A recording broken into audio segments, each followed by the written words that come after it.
ಬಂದ್ರು ಒಂದು ಸೌಂಡ್ ಅದು ಜಾಸ್ತಿ ಇರುತ್ತೆ. ಅವ್ರು AC ಅಂತ ಹಾಕ್ರಪ್ಪ.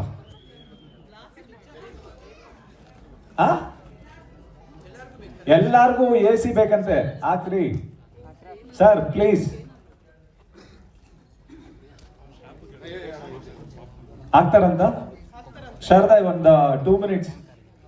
ಶಾರದಾ ಮೇಡಮ್. ಎಲ್ರಿಗೂ ನಮಸ್ಕಾರ. ಮಾಧ್ಯಮ ಮಿತ್ರರಿಗೆ ಮತ್ತೆ ಪತ್ರಿಕಾ ಮಿತ್ರರಿಗೆ, ಯೂಟ್ಯೂಬರ್ಸ್ ಮತ್ತೆ ನಮ್ಮ ಇದು TV ವಾಹಿನಿ ಎಲ್ಲಾರ್ಗು ನನ್ನ ತುಂಬ ಹೃದಯದ ಸ್ವಾಗತ. ನಮ್ಮ ಲಕ್ಷ್ಮೀಪುತ್ರ ಮೊದಲನೇ ಇನ್ಮೇಲೆ ಅನ್ನೋ ಒಂದು ಸಾಂಗ್ ಇವತ್ತು ಲಾಂಚ್ ಆಗ್ತಾ ಇದೆ. ಇದಕ್ಕಿಂತ ಮುಂಚೆ ನಮ್ಮ ಲಕ್ಷ್ಮೀಪುತ್ರ ಚಿತ್ರದ್ದು ಒಂದೆರಡು ಮಾತಾಡ್ತೀನಿ. ಅಂದ್ರೆ ಈ ಲಕ್ಷ್ಮೀಪುತ್ರ ಅಂತ ಟೈಟಲ್ ಇಡಕ್ಕಿಂತ ಮುಂಚೆ ಈ ಸಿನಿಮಾ ಕತೆ ಅಂತಂದ್ಬಿಟ್ಟು ಶುರುವಾಗಿದ್ದು, ಒಂದು ಕಿಸ್ ಎಲ್ಲ ಮುಗಿದಿತ್ತು ನಂದು ಸಿನಿಮಾ. ಕರೋನಾ ಟೈಮಲ್ಲಿ ಚಿಕ್ಕು ನಾನು ಒಂದ್ಸತಿ ಎಲ್ಲೋ ಒಂದ್ ಕಡೆ ಸೇರಿದ್ವಿ ಮನೆಯಲ್ಲಿ. ಕರೋನಾ ಆಗಿತ್ತು ಅವಾಗ. ಕರೋನಾ ಇದ್ದಾಗ ನನಗೆ ಈ ಕತೆ ಎಲ್ಲೋ ಒಂದ್ ಕಡೆ ಒಂದು ತಲೆಯಲ್ಲಿ ಓಡ್ತಾನೆ ಇತ್ತು. ಚಿಕ್ಕು ಈ ತರದೊಂದು ಕತೆ ಇದೆ, ಯಾರಾದ್ರೂ ಒಬ್ಬ ಹೊಸ ಹುಡುಗ, ಒಂದು ತುಂಬಾ ಇನೋಸೆಂಟ್ ಫೇಸ್ ಇರುವಂತ ಒಬ್ಬ ಹುಡುಗ ಮಾಡಿದ್ರೆ ತುಂಬಾ ಚೆನ್ನಾಗಿರುತ್ತೆ ಅಂತ ಅಂದ್ಬಿಟ್ಟು ಒಂದ್ಸತಿ ಸುಮ್ಮನೆ ಆ ಕತೆನ ಒಂದು 20-25 minutes ಅವ್ನಿಗೆ ಹೇಳ್ಬಿಟ್ಟಿದ್ದೆ ಅಷ್ಟೇ. ಅಲ್ಲಿಗೆ ಇದು ಲಕ್ಷ್ಮೀಪುತ್ರನೋ ಅಂತಾನು ಗೊತ್ತಿಲ್ಲ, ಏನು ಗೊತ್ತಿಲ್ಲ. ಒಂದು ಲೈನ್ ಮಾತ್ರ ಅವನು ನಾನು ಡಿಸ್ಕಸ್ ಮಾಡಿದ್ವಿ. ಇದೆಲ್ಲ ಆದ್ಮೇಲೆ ಒಂದು 4 ವರ್ಷ ಇದೆಲ್ಲ ಮುಗ್ದಾದ್ಮೇಲೆ ಒಂದಿನ ಚಿಕ್ಕಣ್ಣ ಕಾಲ್ ಮಾಡ್ಬಿಟ್ಟು, ಅಪ್ಪಾಜಿ ನೀವು ಒಂದ್ಸತಿ ಕರೋನಾ ಟೈಮಲ್ಲಿ ನಾನು ನೀವು ಸೇರಿದ್ದಾಗ ಒಂದು ಕತೆ ಹೇಳಿದ್ರಲ್ಲ, ಆ ಕತೆನ ನನಗೆ ಕೊಡಿ, ನಾನು ಸಿನಿಮಾ ಮಾಡ್ಬೇಕಂತ ಅಂದ್ಬಿಟ್ಟು. ಅವಾಗ ನಾನು ಚಿಕ್ಕುಗೆ ಹೇಳಿದ್ರು, ಚಿಕ್ಕು ನನ್ನ ಕತೆ ಯಾರು ಮಾಡ್ತಾ ಇದ್ದಾರೆ, ಯಾರು ಪ್ರೊಡ್ಯೂಸ್ ಮಾಡ್ತಾರೆ ಅಂದಾಗ, ಯಾರೋ ಒಬ್ರು ಪ್ರೊಡ್ಯೂಸರ್ ಇದ್ರು. ಸರಿ ಅಂತ ಅಂದ್ಬಿಟ್ಟು ಅವ್ರು ಮಾಡ್ತಾರೆ ಅನ್ನೋಂಗಿದ್ರೆ ನಾನು ಕೊಡ್ತೀನಿ, ಆಯ್ತು ಮಾಡಿ ಅಂತಂದ್ಬಿಟ್ಟು ಚಿಕ್ಕಣ್ಣನಿಗೆ ಓಕೆ ಅಂತ ಕತೆ ಕೊಟ್ಟಿದ್ದೆ.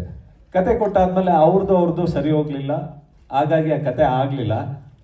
ಅದಾದ್ಮೇಲೆ ಚಿಕ್ಕಣ್ಣ ಇನ್ನೊಬ್ರು ಯಾರೋ ಮಾಡ್ತಾರಂತೆ ಅಪ್ಪಾಜಿ, ನಾವು ಅವ್ರ ಜೊತೆ ಮಾಡ್ತೀವಿ ಅಂದಾಗ, ಇಲ್ಲ ಚಿಕ್ಕಣ್ಣ ಅವರು ಕಷ್ಟದಲ್ಲಿದ್ರು ಅಂತಂದ್ಬಿಟ್ಟು ಕೊಟ್ಟಿದ್ದೆ ಮಾಡ್ಲಿ ಅಂತಂದ್ಬಿಟ್ಟು. ಬಟ್ ಬೇರೆ ಯಾರೋ ಮಾಡ್ತಾರೆ ಅಂತಂದ್ರೆ ಬೇರೆ ಯಾರಿಗೂ ಮಾಡೋದು ಬೇಡ, ನಮ್ಮ ಪ್ರೊಡಕ್ಷನ್ ಅಲ್ಲೇ ಮಾಡೋಣ ನಾನು ನೀನು ಅಂತಂದ್ಬಿಟ್ಟು ಅಂದಾಗ, ಓಕೆ ಅಪ್ಪಾಜಿ ನೀವು ಮಾಡ್ತೀವಿ ಅಂತಂದ್ರೆ ಏನ್ ತೊಂದರೆ ಇಲ್ಲ, ಮಾಡೋಣ ಸರಿ ಅಂತಂದ್ಬಿಟ್ಟು ಕತೆ ಕೂತ್ಕೊಂಡ್ವಿ. ಕತೆ ಎಲ್ಲ ಸ್ಕ್ರೀನ್ ಪ್ಲೇ ಇದೆಲ್ಲ ಮುಗಿತಾ ಬಂದಾಗ ಏನ್ ಟೈಟಲ್ ಇಡೋದು ಅನ್ನೋ ತರದ್ದು ಶುರುವಾಗ್ತಾ ಹೋಯ್ತು. ಹಂಗೆ ಹುಡುಕ್ತಾ ಇದೀವಿ. ಫಸ್ಟ್ ಬೇರೆ ಏನೇನೋ ಒಂದು 4-5 ಟೈಟ್ಲ್ ಅನ್ಕೊಂಡ್ವಿ. ಒಂದು ದಿನ ಲಕ್ಷ್ಮಿ ಅನ್ನೋ ಒಂದು ಕ್ಯಾರೆಕ್ಟರ್ ಅಮ್ಮನ ಹೆಸರು ಇದಾಗಿದ್ದಾಗ ನನಗೆ ಲಕ್ಷ್ಮಿ ಅಂತ ಫಸ್ಟ್ ಬರಲಿಲ್ಲ. ಫಸ್ಟ್ ನಾನು ಗೌರಿಪುತ್ರ ಅಂತ ಇಟ್ರೆ ಹೆಂಗಿರುತ್ತೆ ಅಂತ ಅಂದ್ಬಿಟ್ಟು ಚಿಕ್ಕಣ್ಣನ ಜೊತೆ ಇದ್ದಾಗ, ಗೌರಿಪುತ್ರ ಅಂತ ಯಾಕೆ ಇಡಬೇಕು, ನಮ್ಮ ಅಮ್ಮನ ಹೆಸರು ಲಕ್ಷ್ಮಿ ಅಲ್ವಾ, ಲಕ್ಷ್ಮೀಪುತ್ರ ಅಂತಾನೆ ಇಡೋಣ ಅಂತಂದ್ಬಿಟ್ಟು ಮಾತುಕತೆಯಾಗಿ ಅಲ್ಲಿಂದ ಲಕ್ಷ್ಮೀಪುತ್ರ ಅನ್ನೋ ಒಂದು ಟೈಟಲ್ ಉಟ್ಕೊಂತು ಈ ಸಿನಿಮಾಗೆ.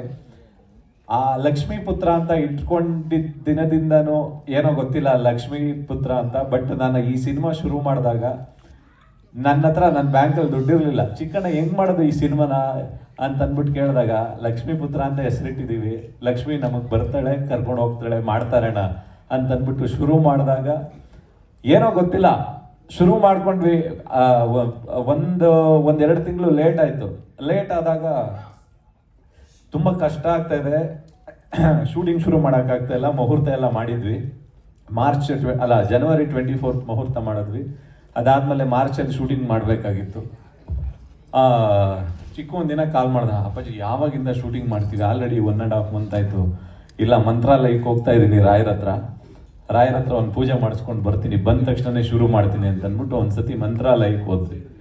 ಮಂತ್ರಾಲಯಕ್ಕೆ ಹೋಗಿ ಬಂದದ್ದು ನೆಕ್ಸ್ಟ್ ಇನ್ನೊಂದು 2 days ಅಷ್ಟೇ. ಎಲ್ಲಿಂದ ಬಂತು ದುಡ್ಡು, ಹೇಗೆ ಬಂತು ಗೊತ್ತಿಲ್ಲ, ಬಟ್ ರಾಯರ ಕೃಪೆಯಿಂದ ಬಂತು. ಈ ಸಿನಿಮಾ ಶುರುವಾಯ್ತು. ಇಲ್ಲಿವರೆಗೂ ಯಾವುದೇ ರೀತಿ ಒಂದು ದಿನನೂ ತೊಂದರೆ ಆಗದಂಗೆ ಅಷ್ಟು ಸುಲಲಿತವಾಗಿ ರಾಯರು ಇದನ್ನ ಕರ್ಕೊಂಡು ಬಂದು ಸಿನಿಮಾ ಮುಗಿಸಿ ಇವತ್ತು ಸಾಂಗ್ ರಿಲೀಸ್ ಮಾಡೋ ಒಂದು ಹಂತಕ್ಕೆ ಬಂದಿದೆ. ಅದಕ್ಕಿಂತ ಹೆಚ್ಚಾಗಿ ಇದರಲ್ಲಿ ಹೇಳ್ಬೇಕಂತಂದ್ರೆ, ನನ್ನ ಒಂದು ರೀತಿ ಗಾಡ್ ಫಾದರ್ ಅಂತ ಹೇಳ್ಬೋದು, ಸಂತೋಷ್ ಲಾಡ್ ಪ್ರೆಸೆಂಟ್ಸ್ ಅಂತ ಹಾಕಿದ್ದೀನಲ್ಲ, ಅವರು ನನಗೆ ಯಾವಾಗ್ಲೂ ತುಂಬಾ ಸಪೋರ್ಟ್ ಮಾಡುವಂತ ವ್ಯಕ್ತಿ. ಒಂದಿನ ಯಾವಾಗಲೂ ಒಂದ್ಸರಿ ಎಲ್ಲೋ ಹೋಗ್ತಾ ಇರ್ಬೇಕಾದ್ರೆ ಇದ್ದಕ್ಕಿದ್ದಂಗೆ ಫೋನ್ ಮಾಡಿದ್ರು, ಏನು ಮಾಡ್ತಾ ಇದೀಯ ಅಂತಂದಾಗ, ಈಗ ಒಂದು ಸಿನಿಮಾ ಪ್ರೊಡ್ಯೂಸ್ ಮಾಡ್ತಾ ಇದ್ದೀನಿ ಅಂತಂದಾಗ, ಸರಿ ಸರಿ ಸರಿ ಮಾಡು ಅಂತಂದ್ಬಿಟ್ಟು ನನ್ನ ಜೊತೆಗೆ ನಿಂತ್ಕೊಂಡು ಪ್ರತಿಯೊಂದು ಹಂತದಲ್ಲೂ ತುಂಬ ಸಪೋರ್ಟ್ ಮಾಡಿದ್ದು ಸಂತೋಷ್ ಲಾಡ್ ದಾದಾ ಅಂತೀನಿ ನಾನು ಅವ್ರನ್ನ. ತುಂಬ ಅವ್ರಿಗೆ ನಾನು ಎಷ್ಟು ಕೃತಜ್ಞತೆ ಹೇಳಿದ್ರು ಸಾಕಾಗಲ್ಲ. ಈ ರೀತಿ ಶುರುವಾದಂಥ ಜರ್ನಿ ನಾವು ಹತ್ತತ್ರ ಒಂದು 65 ಡೇಸ್ ಏನೋ ಶೂಟ್ ಮಾಡಿದ್ದೀವಿ, ಎಲ್ಲ ಮುಗಿದಿದೆ. ಇನ್ನೇನು ಒಂದು ಸಾಂಗ್ ಮಾತ್ರ ಬ್ಯಾಲೆನ್ಸ್ ಇದೆ. ಆ ಒಂದು ಸಾಂಗ್ ಮುಗಿದ್ರೆ ಸಿನಿಮಾ ಮುಗಿಯುತ್ತೆ. ಈ ಇನ್ಮೇಲೆ ಸಾಂಗ್ ಬಗ್ಗೆ ಮಾತಾಡ್ತೀನಿ ಇವಾಗ. ಇನ್ಮೇಲೆ ಅಂತಂದಾಗ ಈ ನಂದು ಅರ್ಜುನ್ದು ಫಸ್ಟ್ ಸಿನಿಮಾ, ನಂದು ಅರ್ಜುನ್ ಒಂದು 20 ಇಯರ್ಸ್ ಫ್ರೆಂಡ್ಶಿಪ್ ಅವ್ದು ನಂದು. ಇಲ್ಲಿವರೆಗೂ ನನ್ನ ಸಿನಿಮಾಗೆ ನಾನು ಒಂದ್ಸತಿ ಯಾವಾಗಲೂ ಒಂದ್ಸರಿ ಮಾತಾಡ್ಕೊಂಡ್ವಿ, ಕಾರಣಾಂತರಗಳಿಂದ ನಾನು ಅವನು ಸೇರಕ್ಕಾಗಿರ್ಲಿಲ್ಲ. ಈ ಲಕ್ಷ್ಮೀಪುತ್ರ ಅಂತ ಇಟ್ಟಾದ್ಮೇಲೆ ಮಗ ಹಿಂಗೆ ಪ್ರೊಡ್ಯೂಸ್ ಮಾಡ್ತಾ ಇದ್ದೀನಿ, ಒಂದು ಸಿನಿಮಾನ ಮಾಡ್ಕೊಡ್ಬೇಕಂತಂದ್ರೆ ನನ್ನನ್ನು ಕೇಳಲೇಬೇಡ, ನೀನು ಹೆಸರಾಕೋ ಆರಾಮಾಗಿ ಸಿನಿಮಾ ಮಾಡೋಣ ಅಂತಂದ್ಬಿಟ್ಟು ಅರ್ಜುನ್ ಹೇಳ್ತಾ ಸರಿ ಅಂತಂದ್ಬಿಟ್ಟು ಒಂದ್ಸತಿ ಫಸ್ಟು ಕೂತ್ಕೊಂಡಾಗ, ಮಗ ಒಂದು ಏನೋ ಯಾವಾಗಲೂ ಮಾತಾಡ್ಕೊಳ್ಳೋ ಪದ ಆಗ್ಬೇಕದು. ಈ ಸಾಂಗು ತುಂಬ ಚೆನ್ನಾಗಿ ಎಲ್ಲರೂ ಬಾಯಲ್ಲೂ ಇರಬೇಕು. 1-2-4 ಲೈನು ನಾನೇನೋ ಬರಿತೀನಿ ನೋಡೋಣ ಅಂತಂದ್ಬಿಟ್ಟು ನಗನಗುತ್ತಾ ಮನ್ಸ ಅಂತಂದ್ಬಿಟ್ಟು ಒಂದು 4-5 ಲೈನ್ ಎಲ್ಲ ಬರೆದು ಹಿಂಗಿದೆ ಅಂತಂದ್ಬಿಟ್ಟು ಅವ್ನಿಗೊಂದು 4-5 ಲೈನ್ ಒಂದು ಸ್ಲಿಪ್ ಕೊಟ್ಟ ತಕ್ಷಣ ಅವ್ನು ಹಂಗೆ ಹಿಡ್ಕೊಂಡು ಸುಮ್ಮನೆ ಆಡ್ಬಿಟ್ಟ ಹಂಗೆ. ಅದೇ ಅಲ್ಲೇನೋ ನಾವು ಕುತ್ಕೊಂಡು ಟ್ಯೂನ್ ಮಾಡಿದ್ವಿ ಅಂತನೂ ಅಲ್ಲ, ನಾವೇನೋ ಅದಕ್ಕೆ ಕಂಪೋಸ್ ಮಾಡಿದ್ವಿ ಅಂತ ಆಗ್ಲೇ ಇಲ್ಲ. ಅದು ಅಲ್ಲಿ ನಾನು ಬರೋದಂಗೆ ಕೊಟ್ಟೆ, ಅವ್ನು ಹಂಗೆ ಆಡ್ದ. ಅದೇ ಇವತ್ತು ಇಲ್ಲಿ ಬಂದಿರೋ ಇನ್ಮೇಲೆ ಅನ್ನೋ ಸಾಂಗ್. ಅಂದ್ರೆ ಇನ್ಮೇಲೆ ಅಂತ ಏನಕ್ಕೆ ಬರೆದ್ವಿ ಅಂದ್ರೆ ಪ್ರತಿಯೊಂದು ಹುಡುಗ ಹುಡುಗಿನೂ ಮಾತಾಡ್ತಾ ಇರ್ಬೇಕಾದ್ರೆ ಆಮೇಲೆ ಅಂತೀವಿ ಇನ್ಮೇಲೆ. ಈ ಥರದ್ದೊಂದು ಶಬ್ದ ಯಾವಾಗಲೂ ಫೋನಲ್ಲಿ ಮಾತಾಡ್ತಾನೆ ಇರ್ತಾರೆ ಹುಡುಗ ಹುಡುಗಿರು, ಏನು ಮಾತಾಡ್ತಾ ಇದ್ದಾರೆ ಅಂತ ಗೊತ್ತಿರಲ್ಲ ಲವರ್ಸು. ಬಟ್ ಆಮೇಲೆ ಇನ್ಮೇಲೆ ಈ ಥರದ್ದು ಒಂದು ವರ್ಡ್ಸ್ಗಳು ಪಾಸ್ ಆಗ್ತಾನೆ ಇರುತ್ತೆ. ಅದನ್ನ ಇಟ್ಕೊಂಡು ಒಂದು ಹುಡುಗಿಗೆ ಇನ್ಮೇಲೆ ಲವ್ ಮಾಡ್ಬೇಕಾದ್ರೆ ಇನ್ಮೇಲೆ ಏನೇನೆಲ್ಲ ಹೇಳ್ಬೇಕಂತ ಇಷ್ಟಪಡ್ತಾನೆ, ಒಂದು ಹುಡುಗಿ ಇನ್ಮೇಲೆ ಲವ್ ಮಾಡೋ ಹುಡುಗನಿಗೆ ಏನೇನೆಲ್ಲ ಹೇಳಕ್ ಇಷ್ಟಪಡ್ತಾಳೆ. ಅದನ್ನ ಇಟ್ಕೊಂಡು ಇನ್ಮೇಲೆ ಅನ್ನೋ ಒಂದು ಹುಕ್ ಲೈನ್ ನ ಇಟ್ಕೊಂಡು ಮಾಡಿದಂತ ಸಾಂಗ್ ಇನ್ಮೇಲೆ. ಅವ್ರ ಜೊತೆನೇ ಇದ್ದೀನಿ ಅಷ್ಟು ವರ್ಷದಿಂದ, 20 ವರ್ಷದಿಂದ. ಬಟ್ ನನಗೆ ಒಂದು ಖುಷಿಯಾಗಿದ್ದೇನು ಅಂತ ಅಂದರೆ, ನನಗೆ ಯಾವುದೇ ರೀತಿ ತೊಂದರೆ ಕೊಡ್ದಂಗೆ ಎಲ್ಲ ಅವನೇ ನೋಡ್ಕೊಂಡು ಲಿರಿಕ್ಸು ಕತೆ ಎಲ್ಲ ಮಾಡ್ಕೊಂಡು. ಬಟ್ ಅವನು ಒಬ್ಬ ಡೈರೆಕ್ಟರ್ ಆಗಿರೋದ್ರಿಂದ ನಾನು ಡೈರೆಕ್ಷನ್ ಮಾಡೋ ಟೈಮಲ್ಲಿ ಅವ್ರಿಗೆ ಏನು ಕೊಡಬೇಕು, ಸೆಟ್ಟಿಂದ ಆಗಿರ್ಬೋದು, ಪ್ರಾಪರ್ಟೀಸ್ ಆಗಿರ್ಬೋದು, ಏನು ಕೇಳಿದ್ರು ನಾನು ಕೇಳಂಗೆ ಇಲ್ಲ. ಯಾಕಂದರೆ ಅವರು ಆಲ್ರೆಡಿ ಮಾಡ್ಕೊ ಬಂದಿರೋರು. ಹೌದಮ್ಮ ಪ್ರೊಡ್ಯೂಸರ್ ಹತ್ರ ಅವರೇ ಮಾತಾಡ್ಕೊಳ್ಳೋರು, ಹೌದು ಅವನಿಗೆ ಇರಬೇಕು ಕೊಟ್ಬಿಡಮ್ಮ ಮಾಡ್ತಾನೆ ಅಂತ ಅಂದ್ಬಿಟ್ಟು. ಸೊ ಯಾವುದೇ ರೀತಿ ತೊಂದರೆ ಇಲ್ದಂಗೆ ಎಲ್ಲ ರೀತಿಯಿಂದನೂ ಸಪೋರ್ಟ್ ಮಾಡ್ಕೊಂಡು ಇಲ್ಲಿವರೆಗೂ ಬಂದಿದ್ದಾನೆ. ಅದಾದಮೇಲೆ ಇವತ್ತಿನ ಹೀರೋ ಬಂದ್ಬಿಟ್ಟು ನಮ್ಮ ಅರ್ಜುನ್ ಜನ್ಯ ಸರ್. ಯಾಕಂದರೆ ಇಷ್ಟು ಒಳ್ಳೆ ಸಾಂಗ್ ಕೊಟ್ಟು, ಆಮೇಲೆ ಅಷ್ಟೇ ಚೆನ್ನಾಗಿ ಅರ್ಜುನ್ ತುಂಬ ಸರಳವಾಗಿ ತುಂಬ ಚೆನ್ನಾಗಿ ಬರ್ದುಕೊಟ್ಟಿದ್ದಾರೆ. ಆ್ಯಕ್ಚುಲಿ ಅವ್ನು ಜಾಸ್ತಿ ಹೊತ್ತು ಬರೀಲೇ ಇಲ್ಲ ಆ ಸಾಂಗ್ನ. ಒಂದು 2 hours ಬರೆದ್ಬಿಟ್ಟು ನೋಡು ಮಗ ಚೆನ್ನಾಗಿದೆ ಅಂತ ಕೇಳ್ದ. ಮಗ ಚೆನ್ನಾಗಿದೆ ಅಂತ ಅಂದರೆ ಸರಿ ಒಂದ್ಸರಿ ಬರ್ತೀನಿ ಇರು ಅಂತ ಅಂದ್ಬಿಟ್ಟು ಇನ್ನೊಂದು ಹಳೆ ತಗೊಬಂದ. ಇನ್ನೊಂದು ವರ್ಷನ್ ಇದೆ ನೋಡಿ ಅಂತ ಅಂದ. ಅಯ್ಯಯ್ಯೋ ಇದೇ ಚೆನ್ನಾಗಿದೆ ಇನ್ನೊಂದು ಏನಕ್ಕೂ ಅಂತ ಕೇಳ್ದೆ. ಇಲ್ಲ ಆಪ್ಷನ್ ಇದ್ರೆ ಒಳ್ಳೇದು ಅಂತ ಅಂದ. ಸೊ ಅಷ್ಟೊಂದು ಅವನು ಬರವಣಿಗೆ, ಅವ್ನು ಕೂತ್ಕೊಂಡ್ರೆ 2 ವಾರಲ್ಲೇ ಬರೀತಾನೆ. ಇಲ್ಲ ಅಂತಂದ್ರೆ 15 ದಿನ ಆದ್ರೂ ಬರೆಯೋದಿಲ್ಲ ಆ ಥರ. ಅವ್ನು ಮೂಡ್ ಬಂದಂಗೆ ಇರ್ತಾನೆ. ಸೊ ನಮ್ದೇ ಬೇರೆ ಸಾಂಗ್ ಬೇಕಾದ್ರೆ ಬರ್ಕೊಡ್ತಾನೆ, ನಮ್ದೇ ಸಾಂಗ್ ಬರೀ ಅಂತಂದ್ರೆ ನಮ್ದೇ ಎಲ್ಲ ಬರೆಯೋಣ ಬಿಡು ಅಂತ. ಸೊ ಅಷ್ಟೊಂದು ಅವನು ನಂದು ಬಾಂಧವ್ಯ ಇರೋದು. ಸೊ ಇಲ್ಲಿವರೆಗೂ ಎಲ್ಲರೂ ಸಪೋರ್ಟ್ ಮಾಡ್ಕೊಂಡು ಇಲ್ಲಿವರೆಗೂ ಬಂದಿದ್ದಾರೆ. ಅದೇ ರೀತಿ ನಮ್ಮ ಚಿಕ್ಕಣ್ಣ ಸಾರು, ಇದಕ್ಕಿಂತ ಮುಂಚೆ ಅವ್ರ ಜೊತೆ ವರ್ಕ್ ಮಾಡಿದ್ದೆ. ಬಟ್ ಹೀರೋ ಆಗಿ ವರ್ಕ್ ಮಾಡ್ತಾ ಇರೋದು ನನಗೆ ತುಂಬ ಖುಷಿಯ. ನಾನು ಡೈರೆಕ್ಟರ್ ಆಗೋದಕ್ಕೆ ಒಂದು ರೀತಿ ಚಿಕ್ಕಣ್ಣನೂ ಕಾರಣನೇ. So thank you Chikkanna, wish you happy birthday. ಮತ್ತೆ ತಾರಮ್ಮ ಅವರು ಈ ಸಾಂಗಲ್ಲಿಲ್ಲ, ಬಟ್ ಪಿಕ್ಚರ್ ಪೂರ್ತಿ ಇದ್ದಾರೆ. ಲಕ್ಷ್ಮೀಪುತ್ರ ಪಿಕ್ಚರ್ ಪೂರ್ತಿ ಇದ್ದಾರೆ. So thank you. ಮತ್ತು ಡಿ ಬೀಟ್ ಸಂಸ್ಥೆಗೆ ಥ್ಯಾಂಕ್ ಯು ಮತ್ತು ನಮ್ಮ ಹೀರೋಯಿನ್ ಇಬ್ಬರು ಚೆನ್ನಾಗಿ ಮಾಡಿದ್ದಾರೆ ನಮ್ಮ ಇದರಲ್ಲಿ. ಇನ್ನು ನೆಕ್ಸ್ಟ್ ಇದರಲ್ಲಿ ಸಾಂಗ್ ನೋಡಿದ್ದೀರಾ, ಸಾಂಗ್ ಥರನೇ ನಿಮಗೂ ಪಿಕ್ಚರ್ ಕೂಡ ತುಂಬ ಇಷ್ಟ ಆಗುತ್ತೆ, ಆ ಗ್ಯಾರಂಟಿ ನಾನು ಕೊಡ್ತೀನಿ. ಅಷ್ಟು ಚೆನ್ನಾಗಿ ಬಂದಿದೆ. ಸಿಂಗರ್ಸು ತುಂಬ ಮುದ್ದಾಗಿ ಆಡಿದ್ದಾರೆ, ಎಲ್ಲ ಕನ್ನಡ ಪ್ರತಿಭೆಗಳು. ದರ್ಶನ್ ಅವರು ಮತ್ತು ಪೃಥ್ವಿ ಭಟ್ ಅವರು. Thank you. Chikkanna sir, happy birthday. ನಿಮ್ಮನ್ನ ಸ್ಕ್ರೀನ್ ಮೇಲೆ ನೋಡ್ತಾ ಇದ್ರೆ ನನಗೆ ನಿಜವಾಗ್ಲೂ ನೆನ್ನೆ ಅರ್ಜುನ್ ಜೊತೆ ಮಾತಾಡ್ತಾ ಇದ್ದೆ, ಒಂದು ನಮ್ಮ ಪಕ್ಕದ ಮನೆ ಯಾರೋ ಹುಡುಗನೇ ಅಲ್ಲಿ ಬಂದು ಆ್ಯಕ್ಟ್ ಮಾಡ್ತಾ ಇದ್ದಾನೇನೋ ಆ ಲೆವೆಲ್ಗೆ ಪರ್ಫಾರ್ಮೆನ್ಸ್ ಇತ್ತು ಸರ್. ಭಾಳ ಖುಷಿ ಆಯಿತು. ಅಂದರೆ ನಾವು ಹಾಡು ಮಾಡೋದು ಮುಖ್ಯ ಅಲ್ಲ, ಅದರಲ್ಲಿ ಜವಾಬ್ದಾರಿ ತೊಗೊಂಡು ನಟನೆ ಮಾಡೋರು ಇಷ್ಟು ಜವಾಬ್ದಾರಿ ತೊಗೊಳ್ಳೋದಿದೆಯಲ್ಲ, ಅದು ತುಂಬ ನನಗೆ ಒಬ್ಬ ಕಂಪೋಸರ್ ಆಗಿ ಭಾಳ ಮನಸ್ಸಿಗೆ ಖುಷಿ ಕೊಡುತ್ತೆ. ಆ್ಯಂಡ್ ನಾನು ಅದೇ ಹೇಳಿದೆ, ಇದೆಲ್ಲ ಮಾಡಬೇಕಂದ್ರೆ ನಿಮ್ಮ ಒಳಗಡೆ ಒಬ್ಬ ನಿರ್ದೇಶಕ ಇದ್ದಾನೆ, ಸುಮ್ಮನೆ ಆ್ಯಕ್ಟರ್ ಮಾತ್ರ ಅಲ್ಲ, you can direct the cinema also. ಆ ಲೆವೆಲ್ಗೆ ಡೆಡಿಕೇಶನ್ ಇದೆ. ಹೌದು, ಸ್ಕ್ರೀನ್ ಪ್ಲೇ ಆಯಿತು ಎಲ್ಲದರಲ್ಲೂ ಅಷ್ಟು ವಿಷಯ ತಿಳ್ಕೊಂಡಿರೋರು. ಕರ್ನಾಟಕದಲ್ಲಿ ತಾವಿರೋದು ನಮ್ಮೆಲ್ಲರಿಗೂ ಹೆಮ್ಮೆ sir. Thank you so much. And AP Arjun sir, thank you so much ಈ ಅವಕಾಶಕ್ಕೆ. ವೇದಿಕೆ ಮೇಲೆ ಮರ್ಯಾದೆ ಕೊಡ್ಬೇಕಲ್ಲ, ವೇದಿಕೆಗಾದರೂ ಮರ್ಯಾದೆ ಕೊಡಬೇಕು.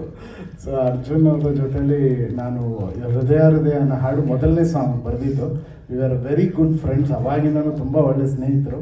ಬಟ್ ಯಾವಾಗ ಅರ್ಜುನ್ ನನಗೆ ಫೋನ್ ಮಾಡಿ ಈ ಥರ ಮಾಡ್ತಾ ಇದ್ದೀನಿ ಅಂದ್ರೆ, ಮಗ ನೀನು ಯೋಚನೆ ಮಾಡಬೇಡ, ನೀನು ಫೋನ್ಗೆ ಕಾಯ್ತದೆ 20 ವರ್ಷ, ಥ್ಯಾಂಕ್ ಯು, ಮಾಡೋಣ ಎನಿಥಿಂಗ್ ಅಂತ.